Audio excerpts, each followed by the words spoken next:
It's really about the pH. Teeth will dissolve. And then if you don't let the mouth remineralize the teeth, then that equation of demineralization versus remineralization is weighted towards the demineralization side. What are the best ways to reduce dental plaque? Dental plaque is a big issue. And then I think a lot of people suffer today from receding gums, right? So how do we reduce our dental plaque burden and stop or regrow receding gums? Well, the typical answer from the profession is to brush twice daily, floss. That's kind of gotten old, and it doesn't really work. And it doesn't really address, certainly, the newer side of dentistry, what we've discovered about the oral microbiome. A lot of it is based on what you eat. But this plaque burden, and by the way, plaque now we call biofilm. We keep renaming it every decade, and for good reason, because we understand more about it. Before, it was just this unsightly, visible debris that would show up on your gums and in between your teeth, the interproximal areas, the areas in between the teeth, and floss would bring it out. Sometimes we would see it on our floss. We would brush it, and then, after the toothbrush was invented, I think it was before World War I, people felt better. They felt that gleam. They literally had a name for it. And Pepsodent was the first toothpaste, and dental health generally went up. But we were eating a lot of junk. The GIs, that was the main concern in World War I. They were going into the army with terrible oral health, rotting teeth, and in a lot of pain, and that just doesn't make a good soldier. So America got its act together, invented a toothpaste, invented an advertising campaign to feel the gleam. And there's some great old footage from in New York, the Apollo Theater, with that advertisement in Kevin Burns' jazz series, and it was a big deal. But since then, we've really gotten down to brass tacks. We know what we're doing. So it's not about the plaque. It's not necessarily about removing it. In fact, plaque or that biofilm, we need that biofilm. That is a covering that covers this inert thing that erupts through our jawbone, and that is a tooth. It's the only place in the body that happens. Fingernail's not the same. And so how does the tooth protect that? Well, it lays, soon as the kid is teething and the tooth comes in, it's covered with this biofilm. That biofilm is covered with oral bacteria and enzymes and proteins that help remineralize the teeth, help protect it.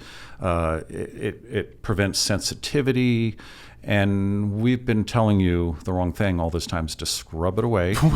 Use an abrasive toothpaste. Use an abrasive toothbrush. Flossing is good, but so it's got to be. I mean, the message is too simple, and we're steering now into an area where we're overdoing it, and that's where a lot of this gum recession comes from, and dental sensitivity from overbrushing. Wow. So plaque is a good thing? Plaque is a good thing. It was there long before we needed to brush, and that's when we went to the Western diet in the Neolithic era. Ironically, it was dental calculus that researchers now are using. They pull out a skull from the right time period. They see a little calculus, that hard dental tartar. Yeah, I get buildup of that, I believe, at the front of my bottom teeth. On the inside, mostly, yeah. And that's pretty common. And that's from calcium in your saliva. We can talk more about that, why some people get it more than others. But ironically, that is the basis for what researchers are trying to figure out. When did our diet change? Because they can see that diet change in the tartar. So Neolithic era, according to some researchers, 6 to 4,000 BC. And that's when we started getting cavities. And because we were processing our food, we were grinding corn and wheat, and we were sitting around watching our crops. That wasn't good for us. Instead of throwing spears and running around chasing animals. And that changed everything for oral health, and hence the toothbrush. And so now we've kind of taken a step backwards, and we tell everyone, just keep brushing and flossing. But then patients come into the dentist, and they always get cavities, and they say the same thing all the time. It's like, I've been doing what you've been telling me, and I still get cavities. My kid is still getting cavities. And that's because we're not really giving the right message, and that is, it's about your diet. Yeah, growing up, every single time I would go to the dentist, I would have a new cavity. It was the bane of my existence. Right. And since I changed my diet and I stopped, or I reduced my intake of ultra-processed foods, primarily grain-based ultra-processed foods, Yeah, I haven't had a cavity in years. Now, I've also Exactly. gotten older, and I think my dental habits have improved, obviously, as an adult. I think it's your diet. I mean, the same thing happened to me. And I had cavities as a kid. I didn't eat well. I mean, my mother was pretty good about what she fed us. I mean, we were raised on brewer's yeast and castor oil and cod liver oil and all that. But we were still eating junk. And I was a kid. And I would talk my mom into a box of cookies, and they'd be gone in Wow. 20 minutes. And crackers are bad. Bread, of course. So it really is about your diet. The brushing twice a day, flossing once a day, see your dentist twice a year. That's not the big part of the equation. It's not toothpaste. It's flossing, tongue scraping, then brushing, then actually it's diet, and then the very end, the very bottom of the list is seeing your dentist. Wow. Yeah. So what are, I do want to dive in and get more granular, but what are the worst foods for dental health? Crackers. Crackers. And I say that, and I pick on certain brands like Goldfish and saltines.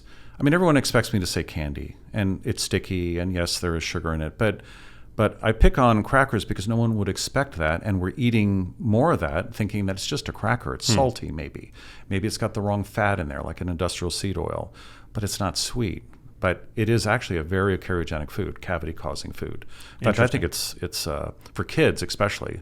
And if you're mouth breathing and your mouth is dry, and the little kid is being fed these crackers that are coming out of the little cup holder in the carriage that he's being pushed around in, and he eats that over a long period of time. It's really dental caries is based on frequency, not quantity, where if you just have a quick little snack, if you want to eat something that is cavity causing, just down it real quickly, drink some water, don't brush for 30 minutes, you should be fine. I mean, it's bad for the rest of you systemically, of course. I mean, your glucose, all that stuff. Right. But a lot of my patients are engineers in the Silicon Valley. They sip and snack on these things. Google, Apple provide all sorts of healthy snacks that are high in sugar, and oatmeal, for example, bars, and you snack on that all day long, your teeth will literally dissolve out of your mouth. Damn. Decalcify, demineralize. Wow. So it is diet. And so foods, it's what you would expect, except crackers, bread, pastas are on the list.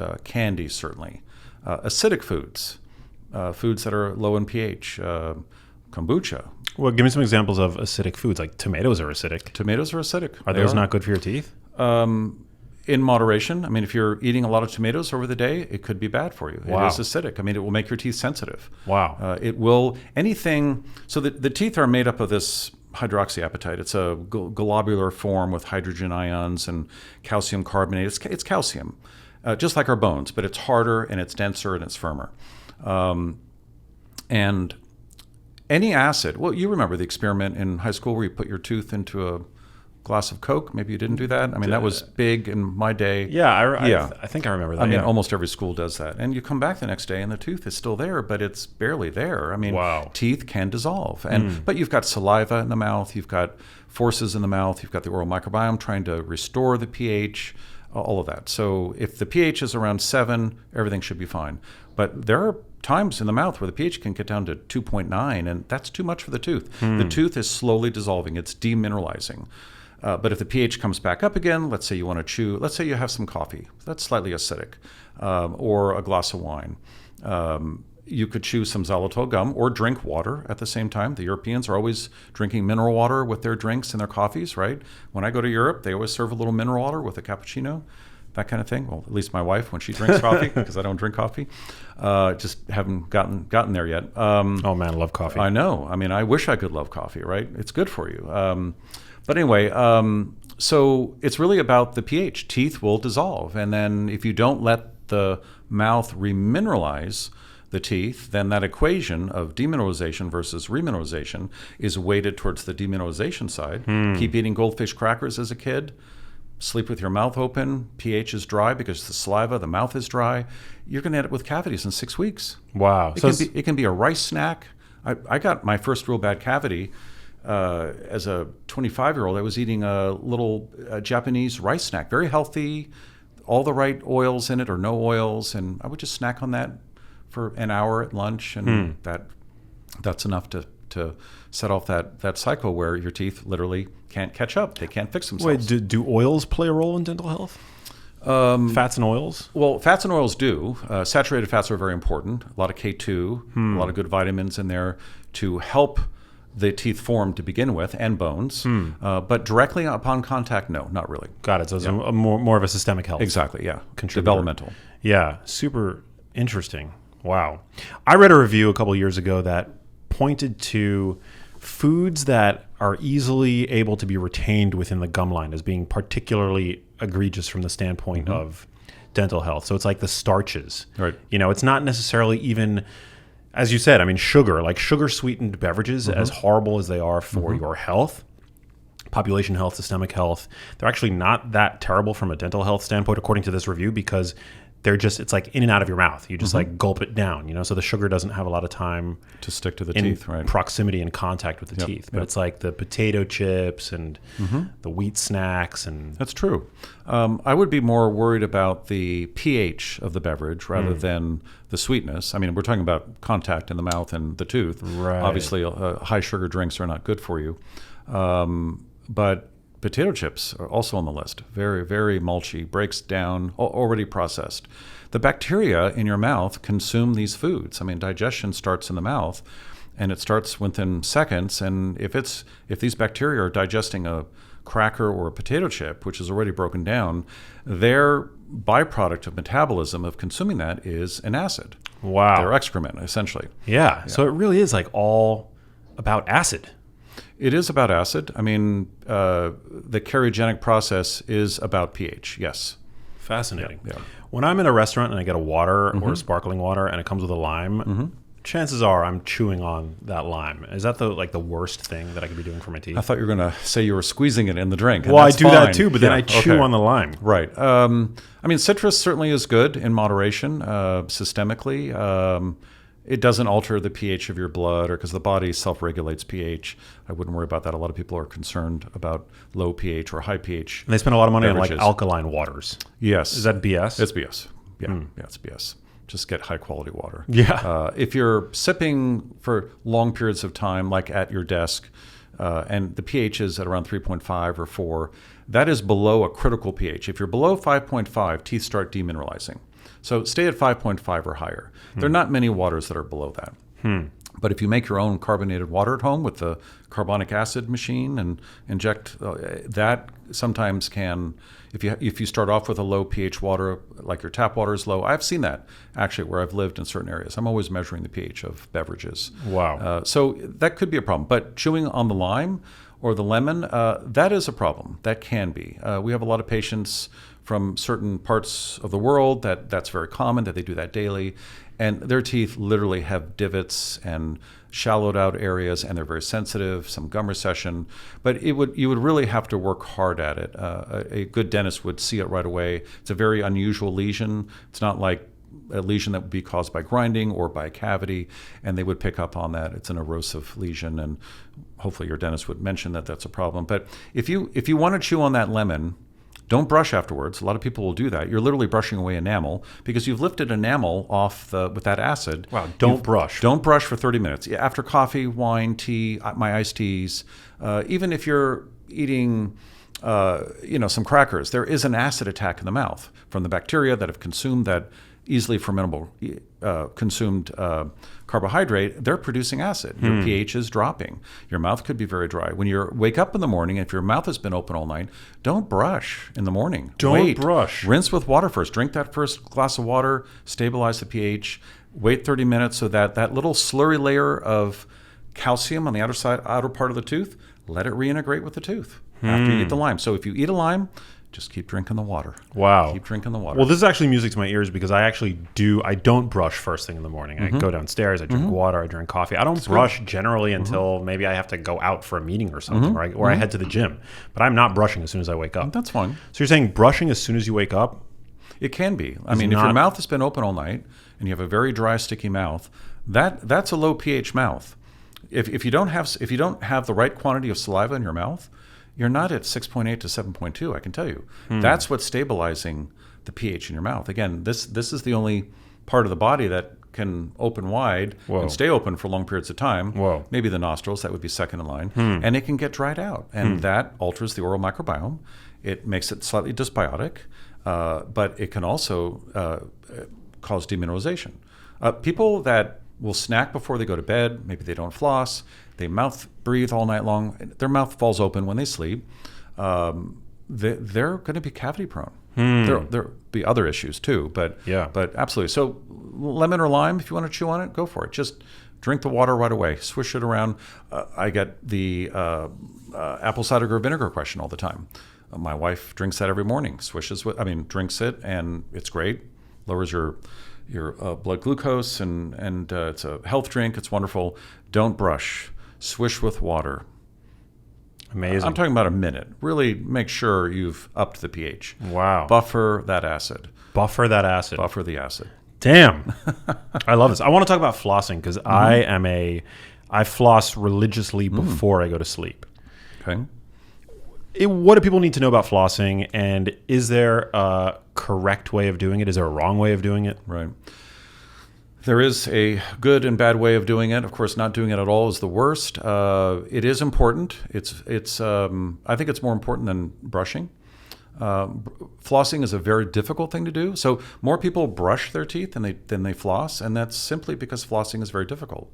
A lot of people don't have the dexterity, certainly kids or the elderly, to wrap that floss around and get it in there. And sometimes they don't want to put their fingers in their hand. They can't reach in back. They can't visualize it. It requires a lot of coordination, and it's a little icky for some people. Some people literally don't like wrapping the floss around their fingers, and then the blood gets in there and it feels uncomfortable. I've heard all these crazy phobias about flossing. So also there's that whole idea of passing the floss in between the teeth and into the gum. That freaks people out. You can produce a floss cut by flossing incorrectly. Typically we heal from that, but sometimes you can do some permanent damage. Interesting. So people get a little nervous. But there are all sorts of gimmicks and gadgets out there now, and I'd love to be able to talk about one. I have no association with it, but flossing is easier now, but it is key. And when you want to floss, it doesn't matter. If you want to floss before you go to bed, that's probably ideal. I don't care when you floss. And flossing twice a day is fine. Once a day is enough. Just spend the time to do it right and make sure you get in between the teeth and clean it all out. So I do it once a day. Well, actually, no. I do it generally. I like to keep it on hand when I'm traveling. If I've eaten at an airport or something before I get on a long flight, I like to floss. Yeah. But this might sound gross, so trigger warning. But when all I need to do is see what I'm able to pull out after a day of eating with the floss. And to me, that is enough of a motivation to do it every single freaking night. Yeah. You know, that's what people need to see. In many ways, I wish floss, if I were to produce floss, it would be black. So you could see everything that's coming out of your mouth. It's whatever makes you floss, it's great. I think I floss before certain moments and meetings, and you don't want something stuck in between your teeth. No. And also you're massaging the gums. You're milking lymph channels in the gums. I mean, you're promoting health. And of course that leads to good brain health, good cardiovascular health. So absolutely floss. Make it fun. Figure out what works for you. Floss sticks are the way to go, I think. Floss sticks? Floss sticks. It's a handle with a little U-shaped thing on it, and you can get in there. It's great for kids, the elderly. It's great for people that don't like to floss. That's the way to go. I'm a string on the fingers kind of guy. And if that works, and plus it's simple, you can put it in your back pocket. Super simple. All right, here's $1 million question. Okay. Do you floss before or after brushing? Okay. So if you're using toothpaste with a therapeutic ingredient, a recalcifying agent, some would say fluoride. I'm not keen on fluoride, but any form of calcium or any kind of mineral, then you want to floss before. Floss before. Yes, because you're going to open up you're going to make room. You're going to make room and clear a lot of that for stuff the so that paste to get in there and work its so the magic. paste can remineralize in the areas that typically where the cavities start. So all right, guys, you heard it from the dentist's mouth. Because we've had a debate about this. Me and Sydney, me and my assistant Sydney, we've had a debate about this, and she flosses after she brushes. I'm like, what are you doing? Okay. But then I put that on social media, and apparently a lot of people do it that way. Yes, they do. So, and a lot of people don't care. They just do it when they do it, and there's no specific order. Again, that's just the best way to do it. If you're going to floss afterwards and it's working for you, and you're not getting cavities, and you're eating well, again, it's all about what you eat. Yeah. Now, if you're eating a terrible a diet that promotes cavities, then I would definitely fine tune that and floss before, just out of paranoia, just to get it done right. Yeah, definitely. Now, you also want to use, and correct me if I'm wrong, if there's like new research that has updated this, but as far as I can remember, the last time I looked into this, you want to make sure that you're using dental floss and not tape, right? Because isn't tape made of like PFAS chemicals? Oh, Yeah. absolutely. So it's not about the structure of some people like tape because it's bigger. A lot of hygienists like tape, but there is a very popular, it's made by Oral-B, a Procter & Gamble company, I think, and they bought it from the Gore-Tex company, and that was their secret ingredient. They put in Teflon. It made it easier to floss, and it did work, but you should be using a PFAS-free floss for sure. Yeah. Absolutely. Even nylon. I worry about nylon. We've been talking about this on our website for about maybe 10 years now. I think little pieces of nylon break off when you're flossing. Where do they go? They don't leave your body. That's a microplastic. It becomes a microplastic. So absolutely. We recommend a silk floss, 100% silk.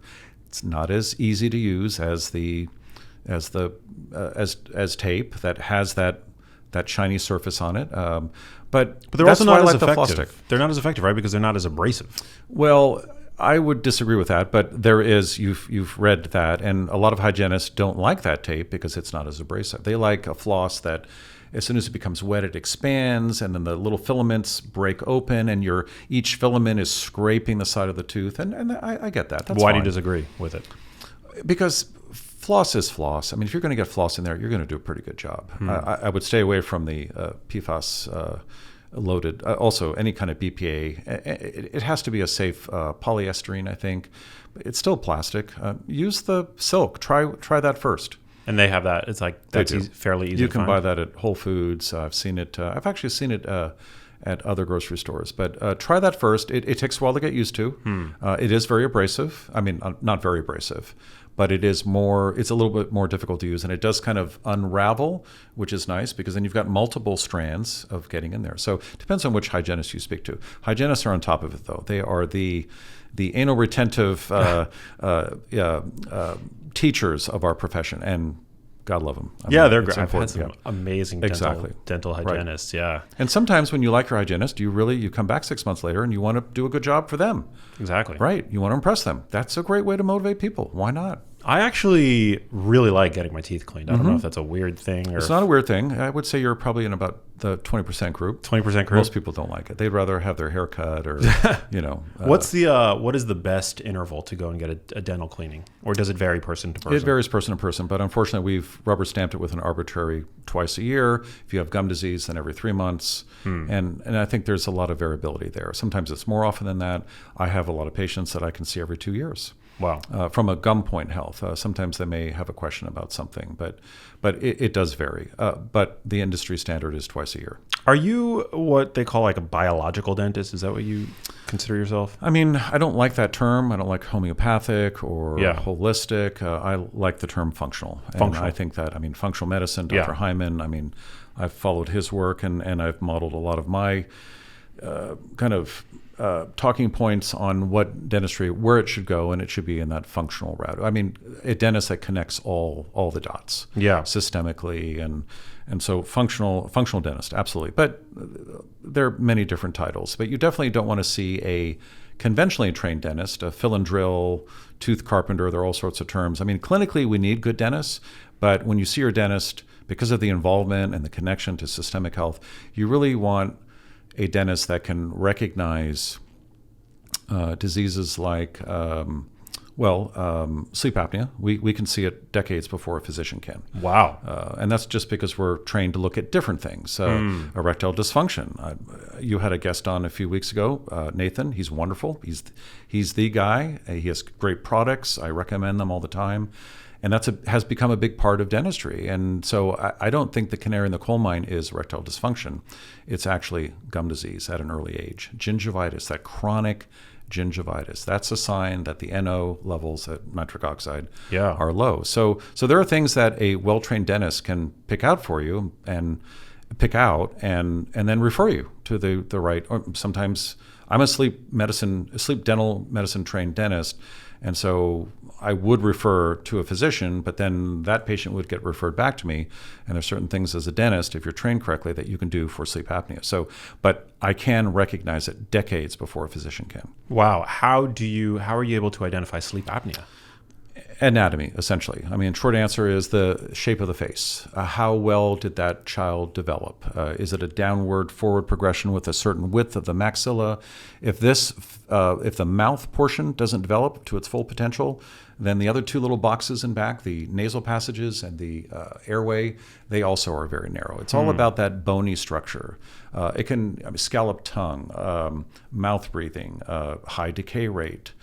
Certain coatings to the tongue. I mean, there are all sorts of little, even at a conversational distance, a well-trained sleep medicine dentist can pick out sleep apnea. Are you a fan of mouth taping? Totally. You are? Oh, absolutely. Tell us about that. So about 15 years ago, I came across mouth taping, and it didn't seem ludicrous to me, but I right away integrated it into my practice as a differential diagnosis. So I needed to know right away whether my patients were mouth breathing during the day, at night, or not, because there's this connection between mouth breathing and decay rate and other oral diseases. Again, it's about the pH, saliva, and so typically when I ask a young, healthy male, do you snore? They would say, are you kidding? I don't snore. Then I would ask their partner, and they would say, yes. So I just wanted to cut through the bullshit. And so we would mouth tape in the office. I would ask them to mouth tape for 3 minutes. If they could do that, then I would say, listen, mouth tape at night. I would give them a roll of tape. I would have them text me in the morning. I said, did you make it through the night? Can you keep your mouth closed for 6, 7, 8 hours? And there are different scenarios, but it told me right away what kind of patient I'm dealing with, and I could go from there. It also told me if that patient probably had sleep apnea. And that was another great thing I could do for my patients, and do the triage for that, get them in to see the physician, get them the sleep study, which is difficult to do in the prodromal phase of sleep apnea or any disease, because medicine wants to see symptoms. Or actually, it's not medicine, it's the insurance companies. Anyway, that was quite a challenge. But dentistry can see that early on. Wow. Absolutely. We can see it in kids. We want to see your kid as soon as possible, within weeks of birth. Tongue tie, if there's a tongue tie, the tongue is tethered and not allowed to move around properly. That'll affect breastfeeding. If they're not breastfeeding, then this whole musculature of the hyoid bone and how all the muscles, the 8 muscles of the tongue are attached to it, that's all going to be affected. We won't be able to swallow correctly as we get older. We won't be breathing properly. Wow. And hence, we start snoring, and the airway collapses at night, and it just goes down. And then maybe if you're lucky, when you're 60 and you've got already a comorbidity of sleep apnea like heart disease or diabetes or just pre-diabetes, maybe your physician will catch it. They're still not great at it. Well, apnea is a major risk factor for Alzheimer's Absolutely. disease, cardiovascular disease. Yes. Yeah. Yep. All the things that you don't want, pretty much. Pretty much. Yep. Wow. Super interesting. Yeah. Make sure you're seeing the right dentist. See a functional dentist. Ask them these questions. And this is what our website's all about. We're educating all these people. They go out, they ask their dentist.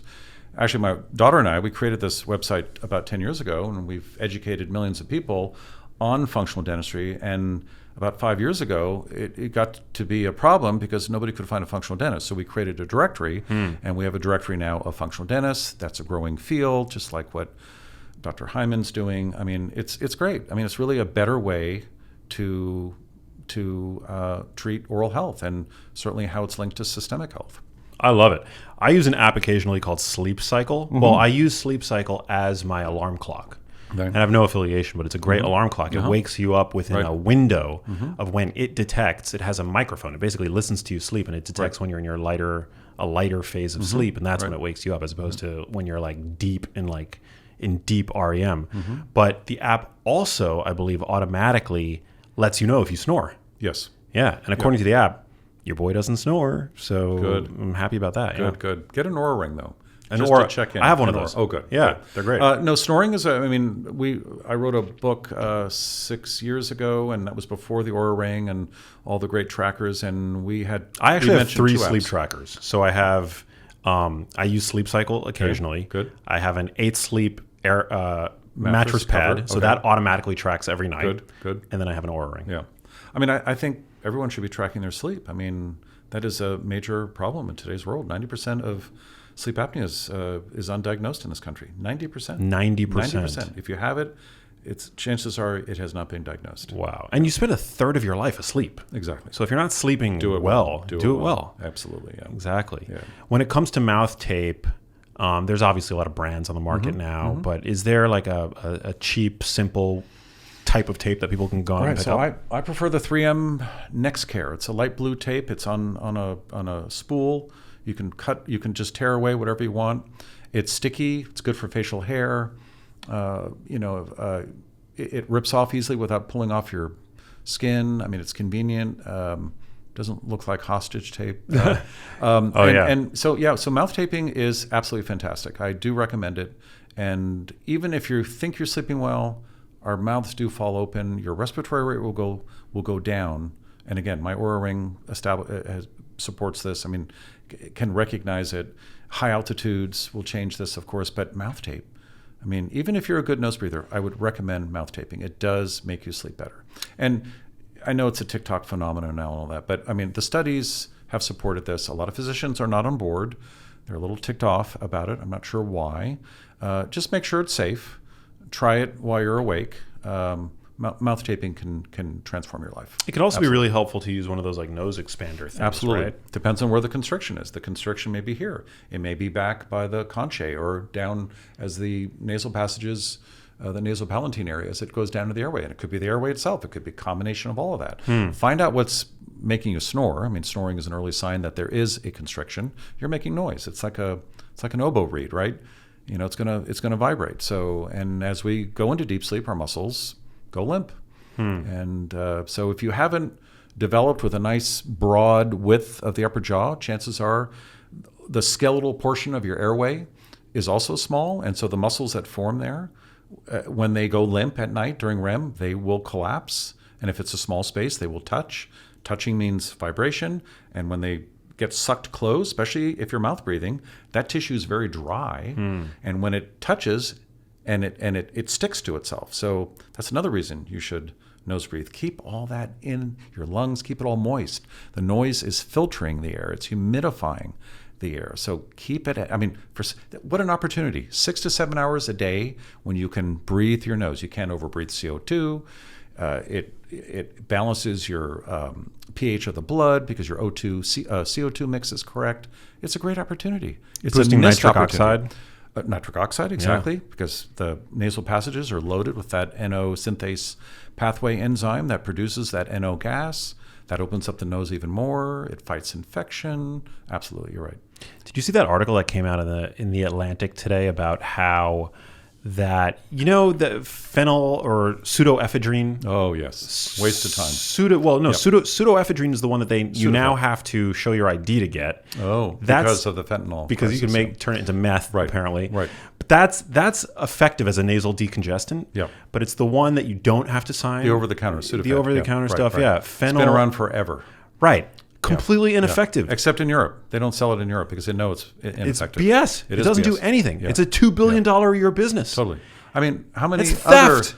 Totally. How many other medications do you think probably fall in that same category?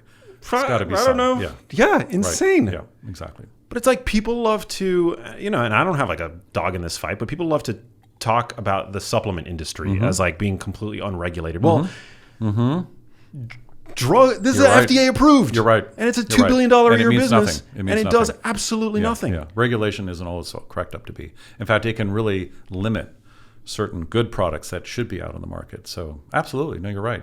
No, I did read that. Not in the Atlantic, but somewhere else. And it doesn't surprise me. Pseudoephedrine works. Like when I'm congested, I'll go and I'll buy the at the pharmacy behind the pharmacy counter, right? The pseudoephedrine stuff. That works. It works short term. There's a rebound effect, and then you have to take more. But if you absolutely have to get clear, I was a little congested before I came here today, and so I just picked up some X-Clear with the capsaicin powder in it, and that's just that's xylitol. It's a little grapefruit extract, a little bit of the pepper. Whoa! Just breathe it in, opens you up, and so that works. I mean, there are lots of options where you don't need a drug or a pharmaceutical, but of course they want you to think that. Yeah. Damn. You're right. Regulation is and But there is no regulation in the dental industry. I mean, toothpaste is not regulated. Mouthwash is not regulated. I mean, if it has fluoride in it, the ADA and the FDA wants to look at it just to make sure it's the right ingredient. But after that, you can put whatever you want in there. So you're right. Regulation is a joke. Yeah. Tell me about mouthwash, because obviously we had Nathan Bryan on, and he's one of the first people that really brought this issue to the forefront for me. Yeah. But as a dentist, do we need mouthwash? Well, he's an author of one of the first studies. I think it was 2010, and he definitely is leading the charge. And thank goodness. I mean, it should be the profession of dentistry, but we are promoting these mouthwashes. I think it's 2/3 of America are using mouthwash once or twice a day. Wow. And it's junk. It's crap. And it's probably costing us billions of dollars in terms of healthcare costs. And you heard what he connected it to, all sorts of diseases, high blood pressure, even diabetes. So high blood pressure and diabetes are the main connections right now because it's linked to nitric oxide production.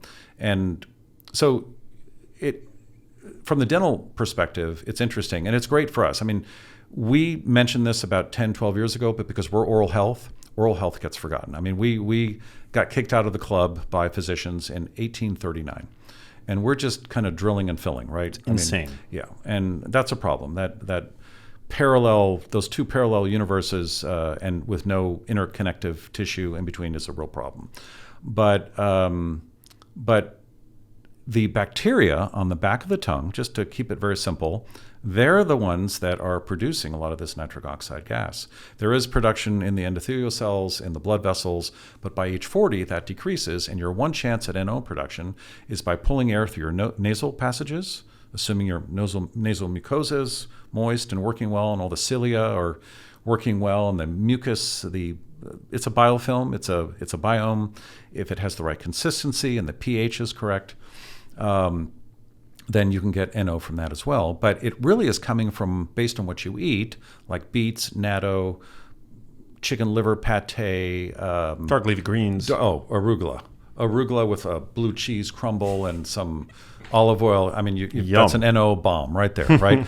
And NO gas only lasts for, 1 or 2 milliseconds, so it's very short-lived. So you have to keep producing it. It's actually an endogenous prebiotic that the body is producing. That's pretty cool, right? That's crazy. Yeah, Nathan said that. Right. And by the way, when we keep referencing Nathan, we're talking about Nathan Bryan. It was episode 324 of the show. But yeah, it's an endogenous prebiotic, which means what, essentially? Well, for the mouth, it's wonderful because we've got this oral microbiome, second most diverse in the body, connected to the gut microbiome, and in charge of keeping the mouth healthy. Crazy. And actually filtering and sampling the environment because everything passes by the mouth first. I mean, saliva is a universal solvent. It's dissolving things and checking and sniffing and smelling for toxins and poisons, and the ability to smell and filter through the nose. I mean, that's all very important. There's been a huge impact on that based on our environment. We're not doing that as well.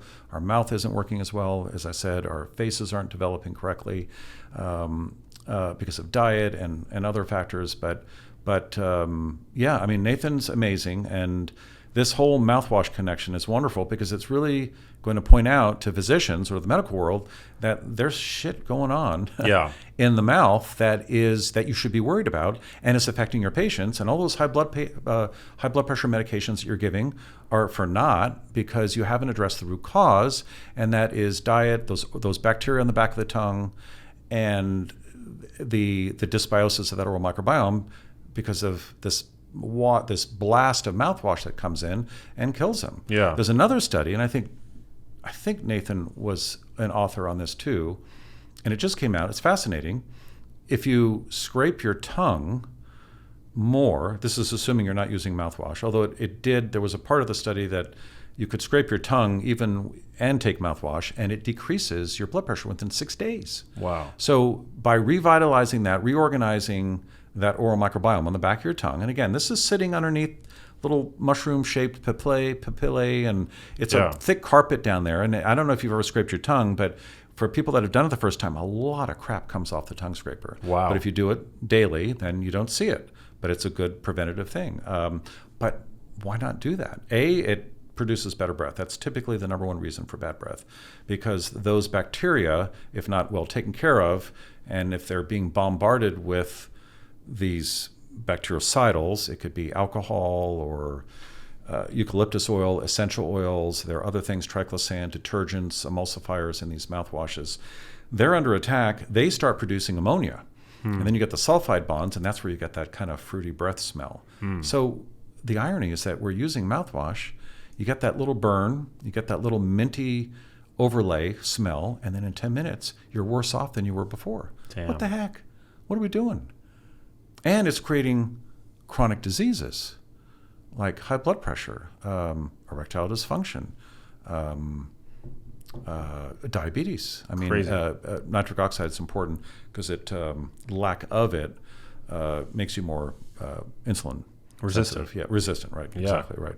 So why are we doing this? And why isn't dentistry just waking up here and going, we should not be recommending these products? I mean, ADA, American Dental Association, gives its seal approval to all these mouthwashes. It's on the lower right. I mean, what is that about? Well, are there not like clinical indications that would necessitate it in specific use cases?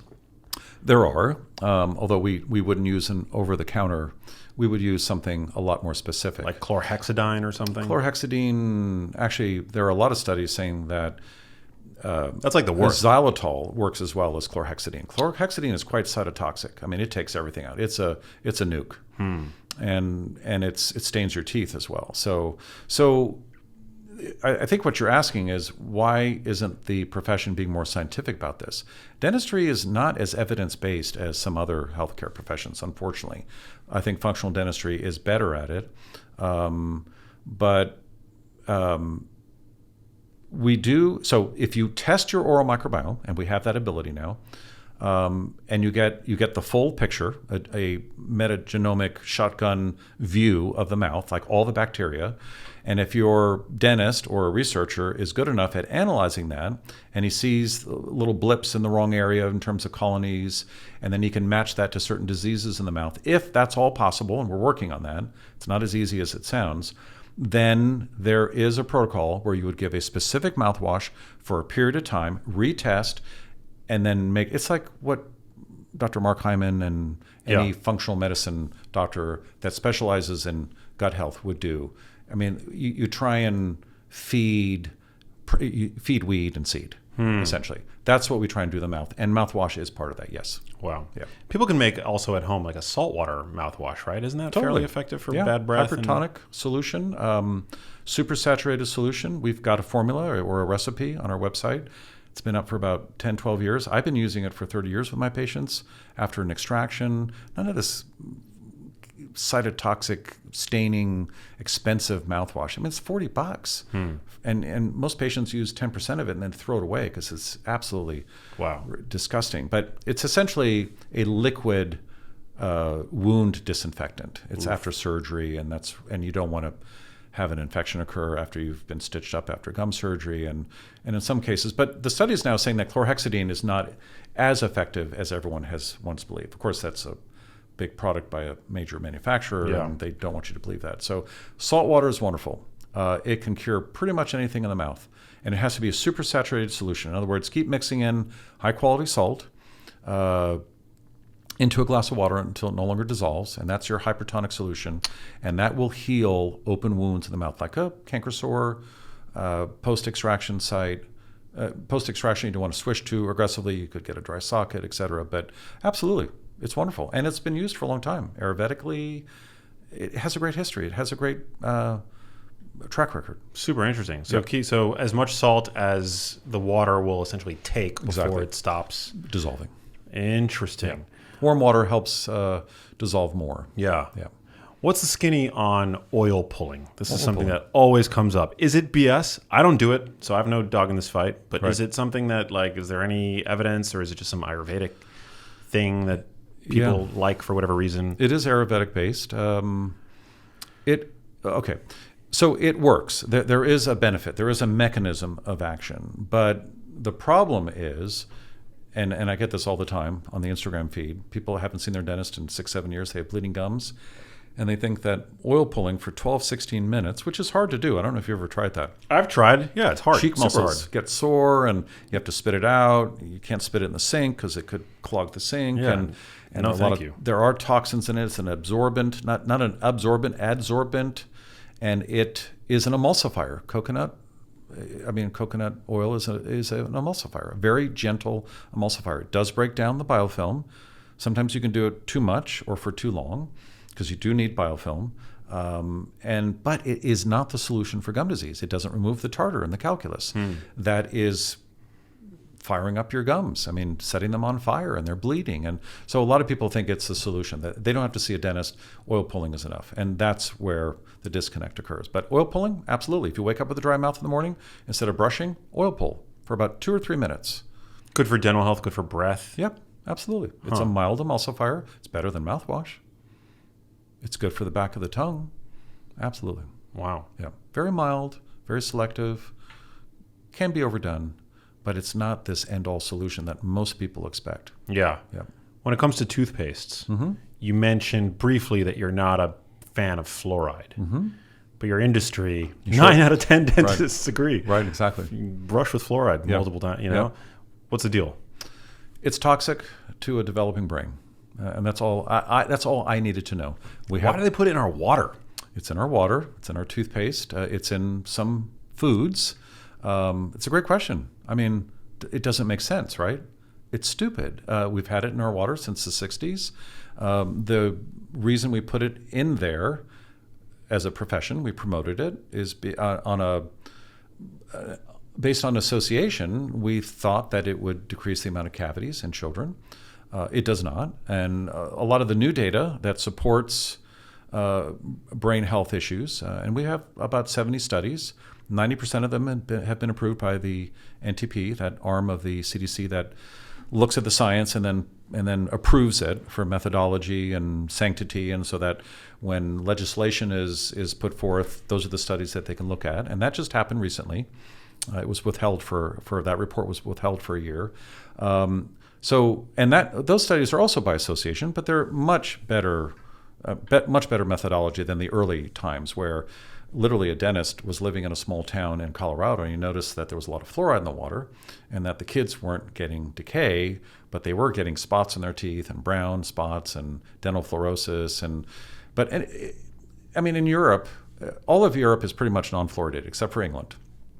And they have the same decay rate that we do. Decay is decay. It's based on diet, back to what we were talking about earlier. It's not about brushing and flossing and fluoride in the water, and there is no magic bullet. Yeah. And it's like putting lipstick on a pig. The pig being the standard American karyogenic diet. Totally. Yeah. Yes, absolutely. But then the big industry that makes fluoride, by the way, as a byproduct of their making aluminum, smelting, fertilizer industry. I mean, they were told in the 70s that they had to put filters on the smokestacks. That's all fluoride, fluorosilicic acid. And then they put it in a truck, and they truck it to a municipal water supply, and they say, here it is. It's not cleaned up for human consumption, or it's not made into a medical grade version of it. They put it in the water. They measure the amount. The amount was 1.4 parts per million. And then in the late 90s, they realized that was too much, and they halved it. And I think they're going to have it again very soon. There's a lawsuit against the EPA that nobody knows about. In fact, I just had dinner with a very high up official in the profession, and he had no idea that lawsuit existed. This is a federal lawsuit, plaintiff suing the EPA, fluoride, brain damage to their child, and trying to get fluoride out of the water. And it's going very well. It started right before COVID. We've got 2 weeks coming up in January, and we have on record EPA officials and CDC officials saying, yeah, there's a problem. There's a problem with fluoride, and it doesn't work as well as it should, and it does cause brain damage. They agree with the studies. That's insane. Yeah. So why doesn't anyone hear about this? If you Google it, Google EPA fluoride lawsuit. Well, yeah, and it's there, but no one talks about it, and no one knows about it, including high-ups in the profession. And the ADA doesn't want any noise. I mean, they don't want to be told that fluoride was a mistake. So I'm hoping that fluoride will be taken out of the water.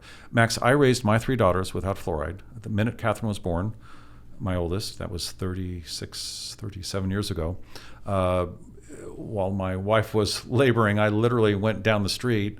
I did a little research. I knew it was there, but I bought a commercial distiller from Canada. It's a big tank with a metal tank, and it's got pre-filtration in it, and then it heats the water, and then it goes through fins, cooling fins, and then it drops into a container, and then there's a 9-gallon tank underneath it, and you've got clean, pure water. No minerals, unfortunately, but we would add that back, and that's what they were raised on. And when they went over to a friend's house, we would give them water bottles. We'd say, don't drink the water at your friend's house, because it's tap water. So they don't have cavities. I mean, this is a myth that needs to go away, and now it's causing brain damage. Damn. IQ points of 4 to 9 drop IQ points. That's crazy. And this is not a communist plot anymore, or a conspiracy theory, which is kind of how you were branded as a dentist if you believed that fluoride was a problem back in its day. Now it's all science, and I think we're going to see some change. I mean, you have the mechanistic plausibility, and then I could be wrong, but I remember reading observational research finding an association between fluoride levels in municipal drinking water supplies and IQs in children. Yeah, you're right. Yeah, these are from all over the world. It's Canada, Mexico, the U.S., Asia. I mean, I grew up drinking tap water. I grew up in New York City. I don't know the water quality in New York City, but I grew up in a major building, and I drank tap water my entire childhood. Right. But now I drink spring water, Filtered water or spring water. Yeah. Perfect. But New Yorkers like to brag about their water. I know San Franciscans like to brag about their water. I just know. I mean, it tasted good. Well, it tasted great, and that's all the government wants. They just want to make sure it tastes good. It's not that it's clear, and that it doesn't have the E. coli and all the bugs in it that can get you sick. But after that, I mean, you've read all the recent reports. I mean, it's loaded. 62% of the water supply is loaded with microplastics and PFAS, and I mean, it's not safe. And what do people do? So we, on our website, we provide a solution for inexpensive countertop filtration units that will take the fluoride out, and microplastics and all that.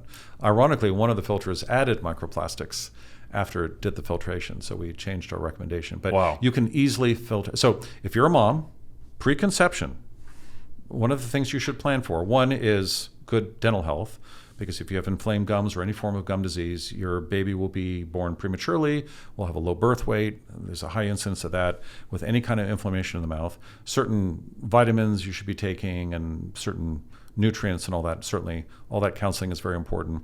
But don't drink fluoride. Don't drink fluoridated water while you're pregnant as well, because it crosses the placental barrier. It crosses the blood-brain barrier while the kid's in your womb. And there are 14 that I have found, and I've had a conversation with Dr. Perlmutter about this. There are 14 things that I have found in studies that fluoride does to the brain.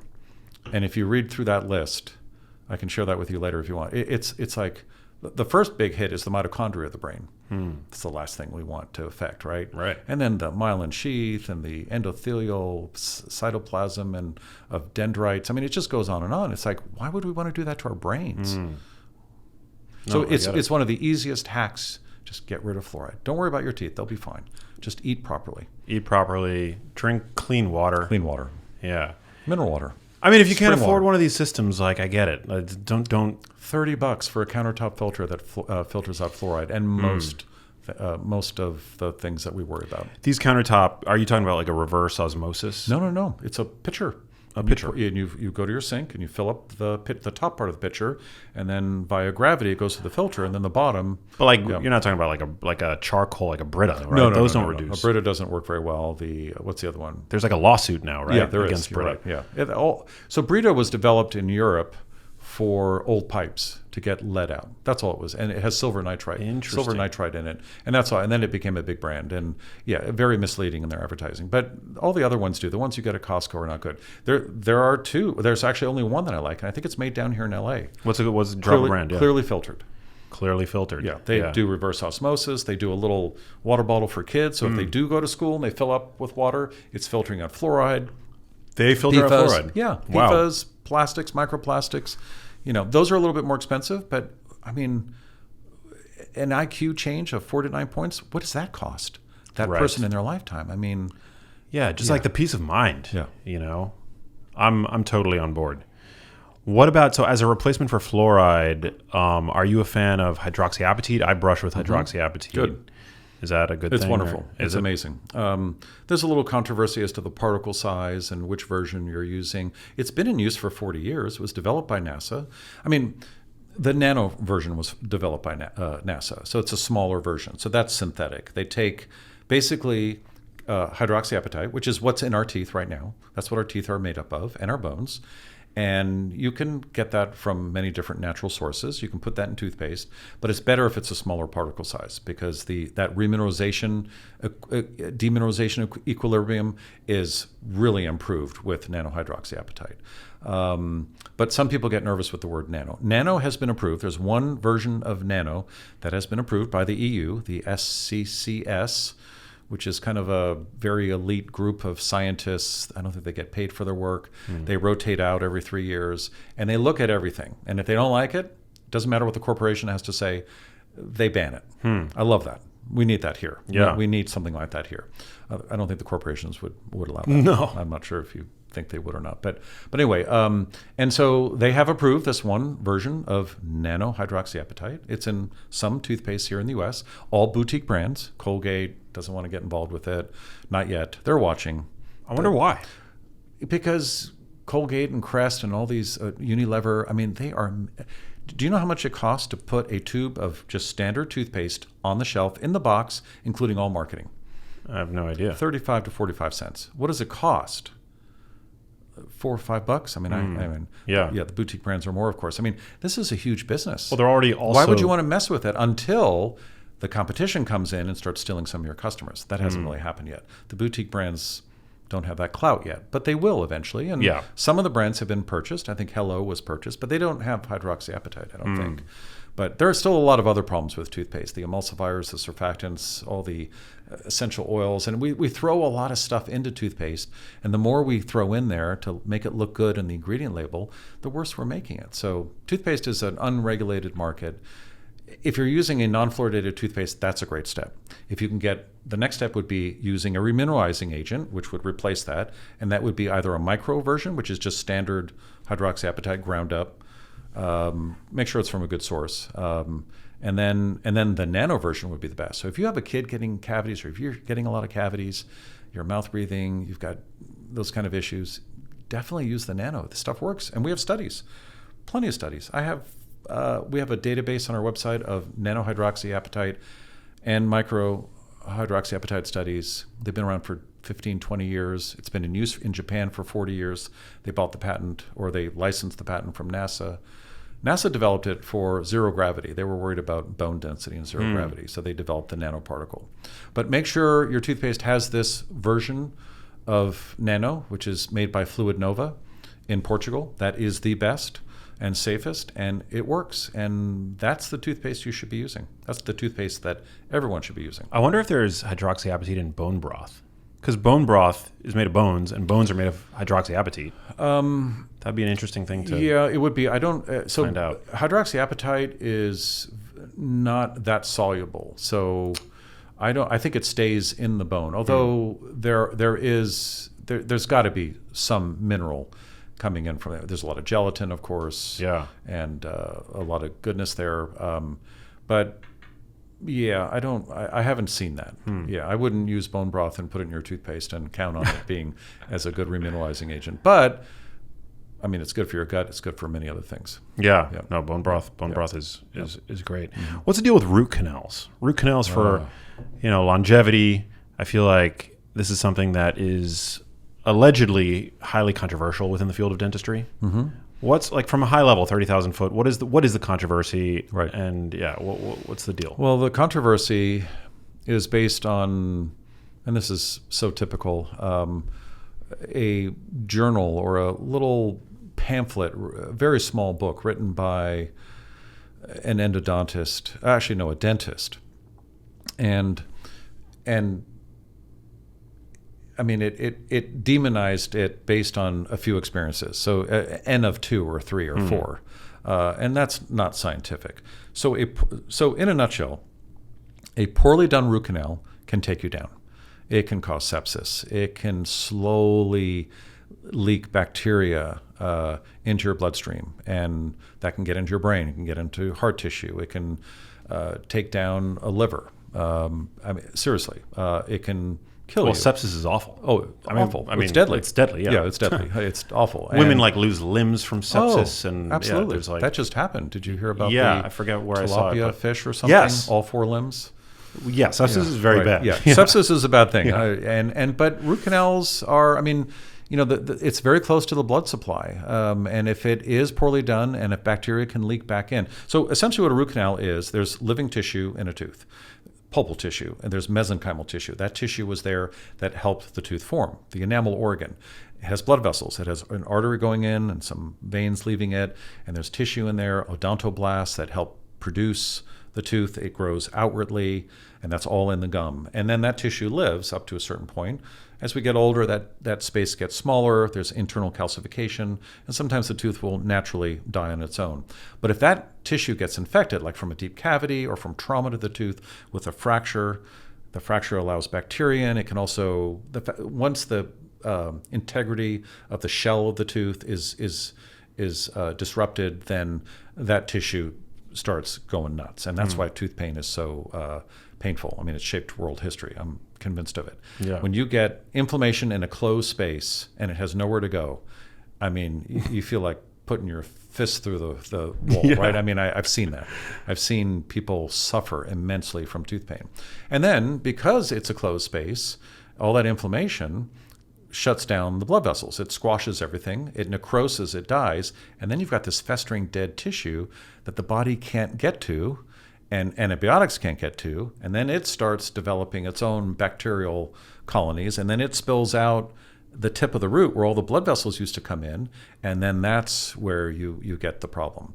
So a dentist will go in there, a well-trained dentist, and clean everything out. They're not sterilizing the tooth. That would be very hard to do.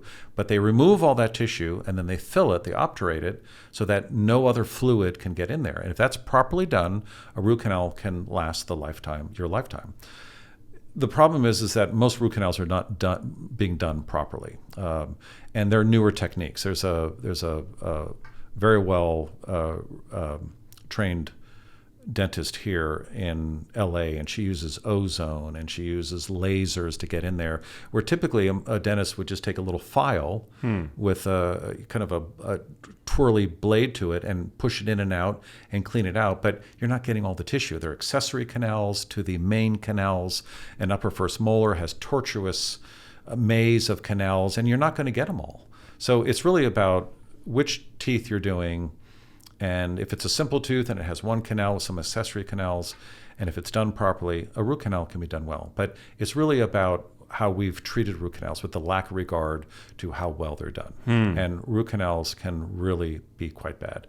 Now, if you don't want the root canal, you have to remove the tooth. You can't leave it there. And a lot of people are like, well, I don't want that. Well, you have to remove it. If you don't want the root canal, and if you don't have the confidence in your provider to do a good job, then you're kind of in a catch-22 situation, because you're going to do poorly in both situations. So then remove it, put an implant in. That's expensive. It takes time. And implants aren't perfect either. That's still a man-made structure that gets screwed into the jawbone. You can get gum disease around an implant. We call it peri-implantitis. So the best thing to do is not get into that position to begin with. Take care of your teeth. Stop eating crap. I Yeah. mean, as a kid, keep your kids away from that. Stop getting these deep cavities. Now, unfortunately, there are cases where you get into a car accident. You're going to fracture some teeth. Those teeth will fracture. Those are difficult teeth to root canal. In fact, I would be very careful root canaling teeth after an accident. Let's say you fall off a horse. And as you fall, you may not hit your face, but, and this happened to someone in the functional community, very well-known physician, and you just slam your teeth together. Maybe your bite's off a little bit as you hit the ground. One of those teeth or both of those teeth, we see it often. In fact, whenever I see a crazed line or a crack in a tooth, I'll ask, did you fall? Did you hit the ground suddenly? Did you fall off your bike? Did you get involved in a car accident? Did an airbag hit you? Because if there is a fracture, root canaling that tooth is probably not a good idea, because that fracture will eventually allow bacteria to leak in. And there's simple ways of finding it. An X-ray won't find it, but you could use a very bright fiber optic flashlight. We call that transillumination. We point the little tip on the tooth, move it around a little bit, and all of a sudden you see all these lines. Those are the fracture lines. Wow. Little spider lines, fractures, and you don't want to root canal that tooth. If you do, you're going to end up in the hospital eventually. They're going to give you clindamycin. It's going to wipe out your gut. You're going to get colitis. I mean, and most dentists hang in there too long because if you're willing to take out the tooth that you root canaled, I mean, the patient's going to wonder. You spent $2,000 in the root canal. 6 weeks later, you're taking it out, and then you need a $6,000 implant. Wow. So a root canal is a way of preserving the tooth? Yes. Is that like what it comes down It's to? mummifying the tooth, essentially. Interesting. Yeah. So what are like just some quick questions to ask, like just to make sure that your dentist knows what they're doing? I would automatically, I don't care how much you love your dentist, I would see an endodontist. I would see someone who does root canals all day long. That's an endodontist? Endodontist, someone that does root canals only. It's a specialty. Got it. It may cost a little bit more, but it will be worth it. Make sure they have a big microscope on wheels in the corner. A root canal, I mean, they're little canals that you can't see. The dentist will be sitting upright and will be looking through a microscope, and you'll be underneath the microscope. Make sure all the right techniques are done, rubber dam, disinfection. If they have a laser, like a light wave laser that gets in there and cleans everything, and they're using ozone. These are all very advanced techniques, but I would say only 5%, maybe 10% of endodontists are using that now. So it's hard. I realize it's very difficult for patients, and I deal with this on Instagram all the time. They're really upset. I mean, they're in tears, and they know well enough that a root canal can cause them problems, and so they get nervous. Wow. Take care of your teeth, people. Definitely. Yeah, it's ultimately what it comes down to. And you only get one set. Well, right? you get two, but you get that starter set. You get the starter set. Right. Yeah. But you're right. It's one set, and if you lose a few, and the more you lose, the shorter your life is. I mean, there are all these longevity studies, and teeth are important. I mean, you digest your food. It gives you stabilization, kind of an overall dynamic neuromuscular stabilization, proper bite. That's so important. Down to your feet, the tongue is connected. So the feet have all those nerve endings in it, and if you don't let your feet spread out properly, and you're going to lose that stability over time. Same thing with your bite, and also the position of your tongue. The nerve endings to the tongue rival the nerve endings to the feet and hands. Wow. So a lot of connections between the mouth and the body. Oh, absolutely. Yeah, right. The more I learn about the oral microbiome and dental health and the mouth, and I mean, just to me, it's abundantly clear that we need to protect the health of our oral cavity. You know, the microbiome, dental health. What's good for the mouth is Good for the body. Good for the body. Everything. Yep. Overall health. And likely the inverse as well, right? What's good for the body is going to be... there's a two-way connection between diabetes and gum disease. There's a two-way connection. If gum disease can aggravate and cause diabetes, get you there sooner. But if you have if you have gum disease, it's harder for you. And these are all based on studies, old studies. It's harder for you to stabilize your blood sugar levels as a diabetic, whether it's with diet or with medication. I mean, it's hard to describe what gum disease is to a patient, and it's 70% of the population over age 60. It's 40 to 50% in your age group. I mean, it's pretty common. It's one of the more common diseases, and it leads to so many different things, including Alzheimer's. But the best way to describe it is that imagine having a sore the size of your palm, anywhere on your body. So if you have gum disease, that's how big the sore is, an ulceration, an open wound, this big. And what passes through that? What are the toxins that get through that and into the bloodstream? I mean, and then how uncomfortable is that? How difficult is that to heal? It's not easy. So gum disease is a big player, and unfortunately it is very, very common. And it's also very difficult for dentists to reverse. We're better at arresting it. And then of course you get all the gum recession and bone loss, and then you start looking long in the tooth, and then you need cosmetic dentistry. And so I think it's important. I think we really need good oral health education early on. Make sure your family is seeing a good functional dentist. They really will work. They will work upstream with you on all of this. They will try and help you prevent this. And a lot of people say they're eating the right diet. They're not. You really have to. I think paleo is probably the best. Vegetables, proteins, no carbs, or very few carbs. I mean, if you're going to go out and enjoy yourself with friends, have a glass of wine, drink water with it. drink 1 glass. Well, I think it's about the quality of the carbs. I'm doing a fair amount of carbs these days, but like, it's the quality. I mean, it's not. It's What's a good quality carb? Give me an example, and I'll tell like you. a sweet potato. Oh yeah, the Japanese sweet potato. Great example. That's a good example. Oh, that's fine for teeth. What about rice? I'm a little nervous about rice. Yeah. Yeah, if it's cooked properly, and the difference between brown and white rice. Well, it's because you're a dentist. Yeah, it's like a basmati starch, rice, and it gets caught in your. I mean, it's easily retained. Oh, I'm not worried about that. You know. Yeah, I'm just worried about the reaction that the oral microbiome has to it. But basmati, I think, has a lower glycemic index. So some rices, well cooked with lots of protein. Dress it with proteins, definitely. Well, yeah, I mean, from Chicken the marsala. standpoint of like dental health, there's probably nothing better than a steak, right? I mean, you're I'm okay giving your with that. jaw muscles a workout. Totally. It's not Very good. carcinogenic in any Good capacity. for facial development. Yeah. Yep. Lots of great stuff in a ribeye. I mean, you're like when you ask a dermatologist, what's the worst thing for your health? Yeah. They say the sun. Yeah. right? Don't go outside. That's ridiculous. Yeah. So I get where the trepidation. And the is. sunblocks typically have, they're carcinogens in them. Oh yeah. Avobenzone or oxybenzone. Or I mean, I'll put a sunblock on if I know that I'm going to get torched by the sun. Exactly. But zinc oxide. What's wrong with zinc oxide? Right. Non-nano zinc oxide is great. yeah, if I have that luxury. But if you're like traveling and you're in some like third world country, it's like Yep. that's going to be hard to Yeah, find. it's going to be a spray on with Yeah. all sorts of goodies in it. Who the hell knows? Yeah. Fragrances on top of that. Yeah, exactly. The slurry of industrial chemical nightmarish. It's scary. There's a lot to monsters. worry about, unfortunately. Yeah. Yep. Wild. Well, thanks so much for coming in. This was amazing. It was great. Yeah. Thanks for having me, and thanks for showing interest in oral health. I mean, you talk about it often, and oral health is you can't achieve overall health if you're not on it with oral health.